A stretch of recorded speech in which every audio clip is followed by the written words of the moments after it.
और आप देख रहे होगे मेरा बेटा कहाँ, मेरी बेटी कहाँ, मेरा कार कहाँ, मेरी कोठी कहाँ। कहते हैं सपना साजा टूट उठ के मूंड पकड़ रोए, तेरा ये स्वप्न सा टूटेगा। जैसे सपने में एक भगत कह रहा था, बोला जी मैं वैसे तो रिक्शा चलाता हूँ और कार की इच्छा रखता था, मेरे पास भी कार हो।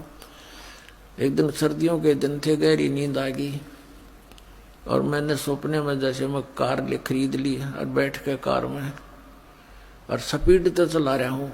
आगे मैंने ब्रेक लाना चाहा, ब्रेक लगे नहीं तो गाड़ी टकरा गई, एकदम आँख खुली तो पैर देखा, रजाई पार कर गया, टूटी ही छोड़ थी रजाई, उसका मांग पार कर गया पैर मेरा, वो ब्रेक लग गया था, वह रजाई भी पाट गई। तो सुबह उठा तो देखा ना वो कार थी और वह रजाई और पाट ली लात मार मार के। तो कहने का भाव ये पुण्यात्माओं कि उस जब तुम्हारा यह शरीर छूटेगा तब तुम जागोगे, फिर तो उस रजाई में पांव फंसा पाओगा आपका। चारों तरफ यम के दूत खड़े होंगे और फिर देखोगे कहाँ मेरी बेटी, कहाँ मेरा बेटा, कहाँ कार मेरी कोठी। और फिर देखो कितनी दुर्गति करता है आपकी। पहले तो तपस्या पर डाले जाओगे, एक स्थान ऐसा आता है वहां से अचानक यमदूतों के हाथों से भी जीव निकल जाता है। तपस्या पर डाला जाता है, वहां भून कर बुरा हाल करता है इसका, उसे गंध निकालता है सूक्ष्म शरीर से, फिर वापस भेज देता है। तब तक वो यम के दूत वही इंतजार करते हैं और वो सोचते हैं कि भगवान के पास गया है, वहां से वापस आएगा। और फिर वो पकड़ कर ले जाते हैं धर्मराज के पास। धर्मराज जैसा भी उसका विधान अनुसार बना देता है कि जा तू प्रेत बन। अब वो प्रेत बनाकर भेज दिया जाता है।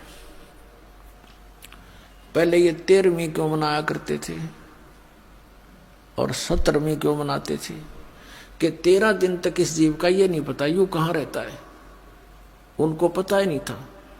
अब 13वें दिन आवे सारे कोल्लू में गए, पीड़ पड़ के तपस्या पर बन के धर्मराज के दरबार में लाइन लग जाती है, इसका नंबर आता तब इसको आगे योनि प्राप्त होती है। तो 13वें दिन फिर यू नीचे पटक दिया जाता है। फिर ये आता अपने घर, जहाँ आशा बादशाह हुई, कहते कि गधा बनेगा, किसी का पशु बन जाएगा उसी परिवार में, या कुत्ता बनकर उसी गली में सैर सपट्टे कर रहा होगा, या प्रेत बनकर फिर वहीं आता है घर पे। और ये घर पे आकर के क्या कहता, बेटा देख मैं आ गया हूँ, बेटी मैं आ गया हूँ। वो सूक्ष्म शरीर है, उसको बोलने के लिए स्पीकर चाहिए एक स्थूल शरीर का, वो उसका खत्म हो गया। अब वह धक्के खा रहा है, वहीं भटक रहा है, कोई उसकी सुन नहीं रहा।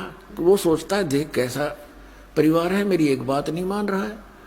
फिर काफी दिन के बाद उसको दूसरे भूत मिल रहे हैं, भगत तो भूत बन गया ही, अब को नहीं अपना ब्योते हैं।